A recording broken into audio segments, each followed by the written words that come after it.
guys.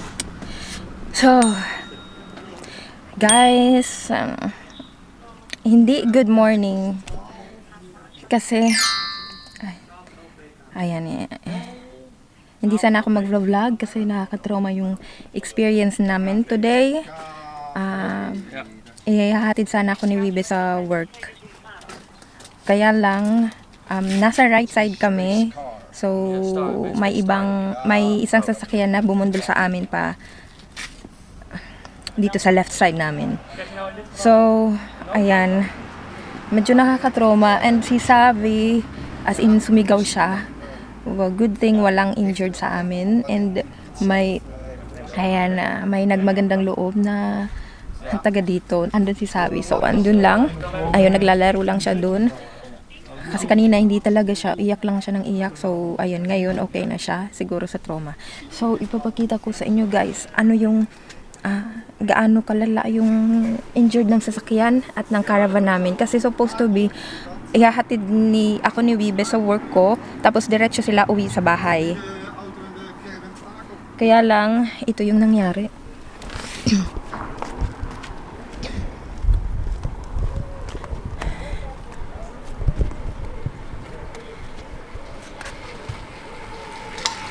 So, kita nyo guys, ito yung left side ng sasakyan.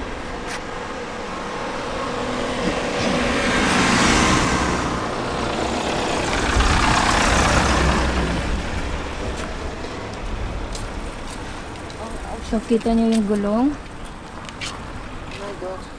Ja. Wil je een beetje water of zo? No, we already had the Oh yeah, oh. a nice neighbor here. Yeah. So they're really like, because I have a two-year-old child, and he's not playing there. But after the accident, he was just crying. Yeah, yeah, hospitable. By the woman. Yeah, really nice. Yeah. I'm just showing my family in the Philippines what happened, because you're supposed to be on vacation, and Yeah. My husband didn't tell me. He told me. terrible. No, we don't have caravan anymore.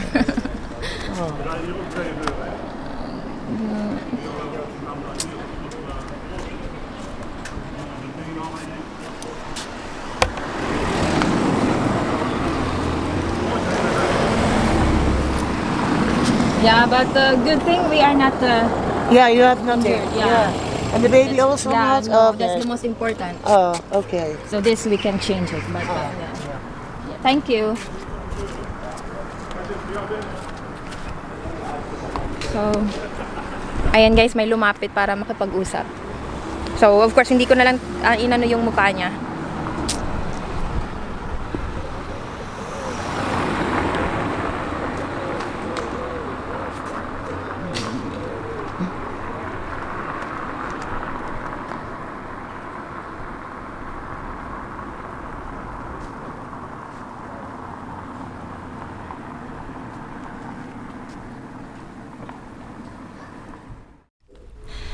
So, ayun guys, tumawag na ako sa work ko na hindi ako makakarating kasi as in, grabe yung damage sa, tama ba? If nandito ako, sa left side, grabe yung damage ng sasakyan. So, wala kaming sasakyan now. Plus, wala din kaming caravan. So, ang problema ko ngayon is, paano ako, ayun, magbabas na lang talaga ako bukas, papuntang work. So, hindi ako makahatid ni Wibe. Siyempre, hindi kami dali-dali makakabili ng sasakyan ora mismo. So, kailangan ano din yung insurance nito. And, with regard sa caravan namin, ayan, yun yung tinatawag ngayon ni Wibe. Kasi hindi kami sure if covered din siya. Kasi grabe din yung damage ng caravan namin, and hindi nga siya ma-close, ma-open yung front door ng caravan, hindi siya ma-open.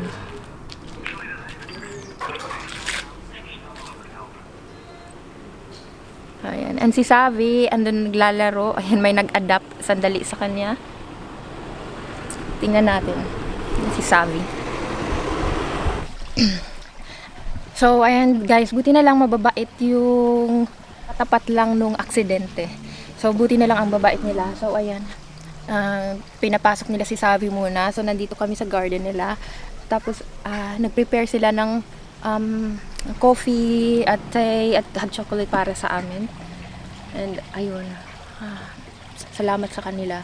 So, nakita kasi nila si Savi na umiiyak. Tapos, sabi nila, dito daw muna kami magstay.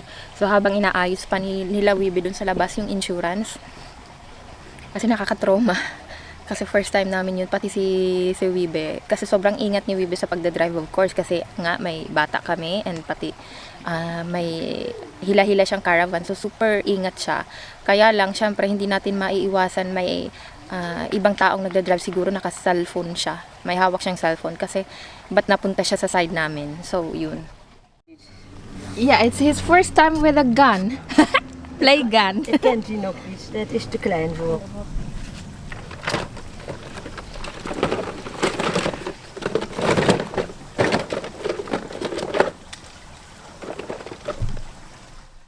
So, guys, sila yung nag-ampun sandali. We hebben 2 of 3 kinderen, dus ze moesten altijd. Zelf, dat maakt niks uit. Ja, ja. Mooi hè, Savi? Ja, probeer. Er zit geen water in nu.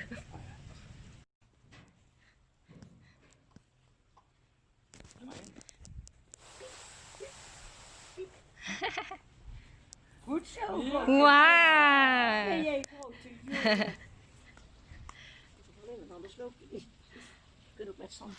Wow! Tijdens het kan ook met zand. No, it's mooi, ja. We don't have that. I think Savi will like. Ja, we kopen voor de zandbak. Ja. Mag je meenemen. Mag je meenemen. De kinderen komen hier niet meer in de zandbak spelen. Nee, we zijn bezig met van alles op te ruimen. Daarom leer ik hem dat je dat mee kan nemen. Doosje mee, Savi. Doei doei! Mag je in de vrachtwagen?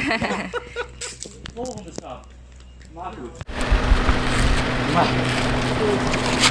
Doei doei.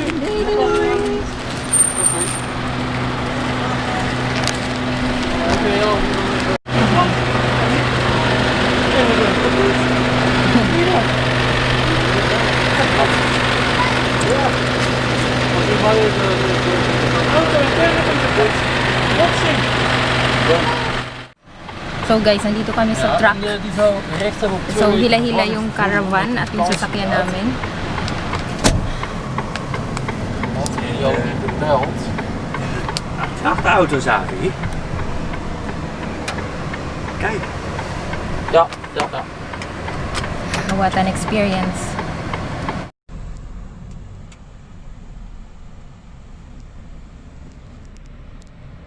Dan gaan we even helemaal door tot de rondweg.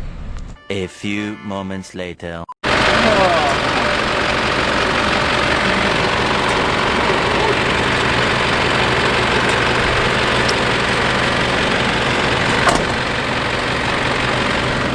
Takelbaan.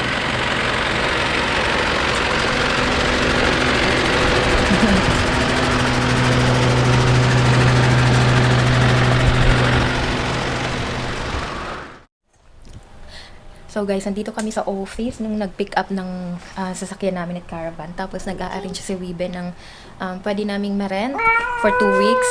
Kasi, ayan, tsaka pala maayos lahat ng sa insurance. After 2 weeks. After 2 weeks, Lava? For the insurance.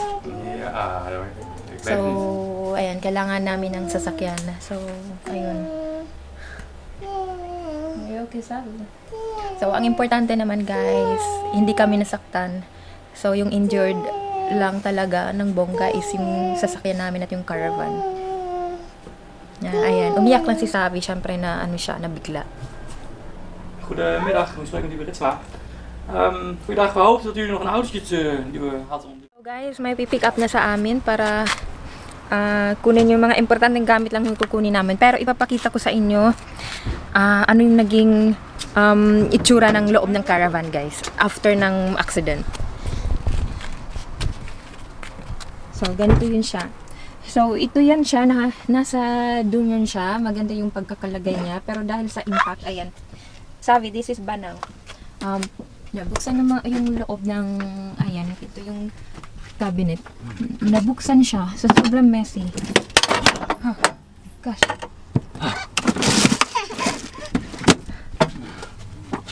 Laat me even de most Tingnan yung mga important gamit. things. Onderweg. Super. Naglaglagan. Kaartje van ons? Ja. Dat zou u naar door moet bellen waar het allemaal heen mag. Tingnan nyo guys. Ayan, naglaba. Alam nyo, nabuksan talaga yung... Oh my gosh. Het is wel om even te overleggen met de verzekering. Ja. Sira yung sa cabinet. Gaat worden. Kan het zijn dat naar een aangesloten rijf moet. Ito yung loob. Yung loob ng ref. Oké. Dan zou ik dan even met de verzekering bespreken. Ja. Dan vertel die wel hoe en wat. En dan even onderhoud. So, ganun. Nakakaiyak na, nakaka-stress yung mga pangyayari as in biglaan. So yun yung balita guys na En wij moeten elke keer moet ik even jullie behelpen, denk ik. nakakasad. Pakken. And ayun, kausap ni Wibe yung, Oh ja, nee, dat is goed. Wel weet je wie er yung nag-drive sa amin papunta dito. A few moments later. So ayan guys, nag-a-arrange si Wibe ng marerentahan na sasakyan. So,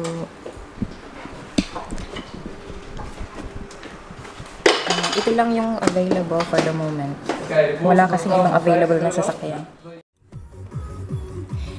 So, ayan, ito yung narentahan naming sasakyan guys. Isa-set up lang namin yung upuan ni Savi. Hè? Safe. Thing is new for Vibe. Tingnan nyo guys, na-aksidente na lahat dyan. Wow, it's new. Okay, itawa na lang natin. Let's just laugh the problem. That's best, yeah. We laugh about it. Oh, he locked it himself, eh? Yeah, It's that's locked. nice. Yeah, automatically. Yeah. Okay, so ayan yung kaganapan for today guys. Hey guys! I said hey guys. Hi guys! Hi guys! We had an accident. Yeah, not good. Yeah, pero wala tayong magagawa dun But guys. we are not give-uppers. We don't give up. Yes. We continue our travels. Yeah, love, we don't give up, eh? Love, for now I want to rest. I know. I'm really dizzy and hungry. So what's the time now? Is that the time? Kwart over 2. Tinapos muna lahat. May nag-investigate muna, of course. Tapos lahat ng mga, ayan, mga form, mga tanong, ayan, need sagutan ni Wibe. So, buti na lang may nag-adapt sa amin muna. Pinasnack kami, pinainom kami. Ayan, madami silang laruan for bata kasi may bata pala sila dati, parang pamangkin. And ngayon wala na kasi mga 10 years old na. So, ayun, nung makita nila si Savi, ayun, sabi nila doon daw muna. And aliw na aliw sila. Ang sabi. So, ito yung way papuntang work ko, guys. Yan, dyan. Walay. Alam nyo guys, yung nakabangga sa amin, may sugat siya sa kamay at wasak ang cellphone niya. So, ayun, nag-cellphone siya while driving. Kaya nadamay kami sa ano niya. Pero, The guy? Yeah. Yeah, that's what we think. Because his cell phone was broken and he also Yeah. did not really say, I did not. Yeah, kasi And I asked him. kinonfront siya ni Wibe.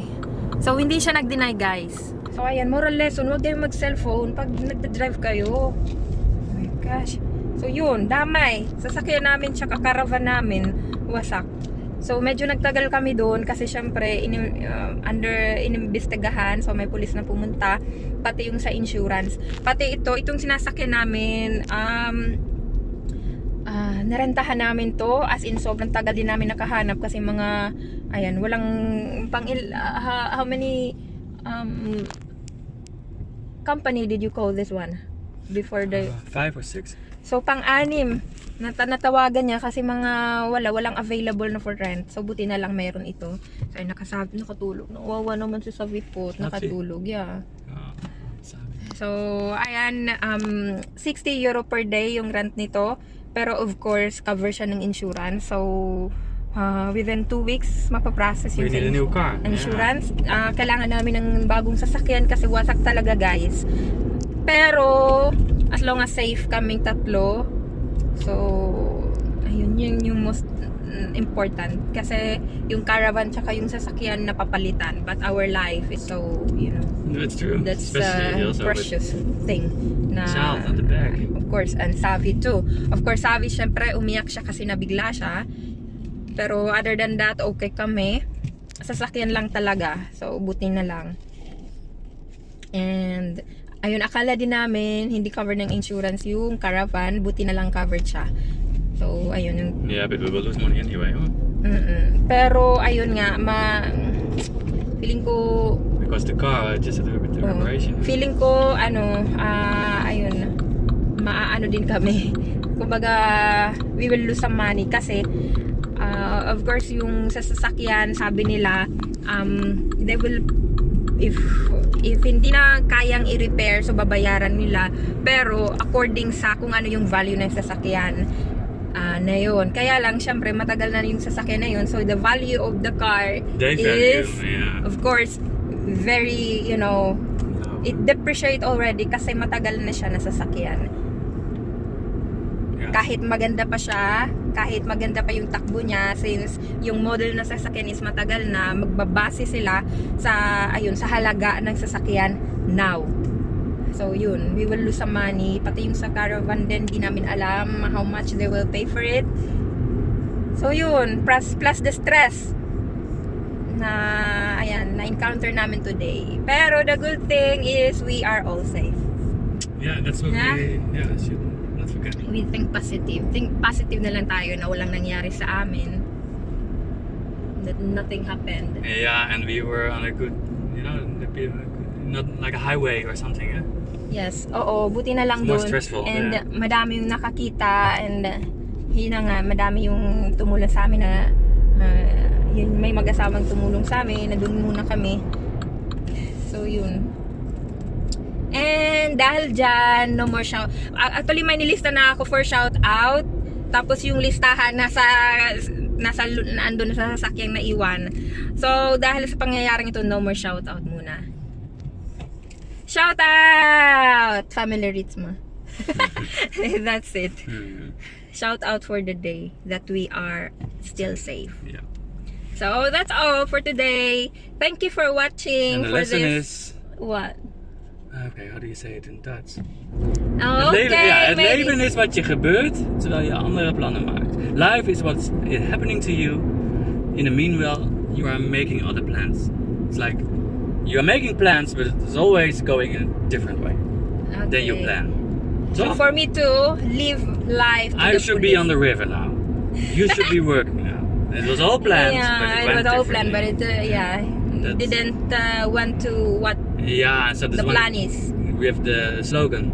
Het leven is wat je gebeurt terwijl je andere plannen maakt. Life is what happens to you while you are making plans. Yeah. So ganun kaiglap ang life, guys. So it's really that quick, We don't know what will happen. No, So no good things, yeah, bad things. enjoy life, guys. Enjoy life. So that's all for today. Bye.